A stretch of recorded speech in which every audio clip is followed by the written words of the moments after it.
Hello అండి, ఈరోజు సేమియా ఐస్ ఎలా చేయాలో చూద్దామండి. మా పిల్లలకి ఈ ఐస్ ఇవ్వగానే ఏంటి మమ్మీ సేమియాతో ఐస్ కూడా చేస్తారా అన్నారు.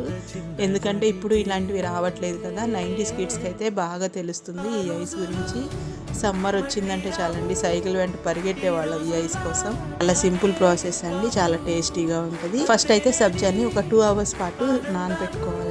నెక్స్ట్ సేమియాలని వాటర్లో ఉడికించుకొని చల్లనీళ్ళల్లో వేసేసి వెంటనే స్ట్రైన్ చేసుకోవాలండి. నెక్స్ట్ పాలు బాగా మరిగించుకొని అందులోనే షుగర్ వేసుకొని అవి 10 minutes అట్లా బాయిల్ చేయాలండి. అవి కూడా కొంచెం కూల్ అయిన తర్వాత ఇట్లా ఐస్ క్రీమ్ మోడ్స్ తీసుకొని సబ్జా అలాగే సేమియా వేసి కూల్ అయిన మిల్క్ని కూడా యాడ్ చేసుకొని ఇట్లా స్టిక్స్ అవి పెట్టేసి క్లోజ్ చేసుకొని ఒక 6 to 7 hours పాటు డీప్ ఫ్రిడ్జ్లో పెట్టుకుంటే ఎంతో టేస్టీ అయినా సేమియా ఐస్ రెడీ అయిపోయినట్లేనండి. అట్లా మోల్డ్స్ లేకపోతే ఇట్లా గ్లాసులో అయినా వేసుకోవచ్చు. చాలా టేస్టీగా ఉంటుంది. ఒకసారి మీరు కూడా తప్పకుండా ట్రై చేయండి. మరిన్ని వీడియోస్ కోసం మన ఛానల్ని లైక్ చేయండి, షేర్ చేయండి, సబ్స్క్రైబ్ చేసుకోండి.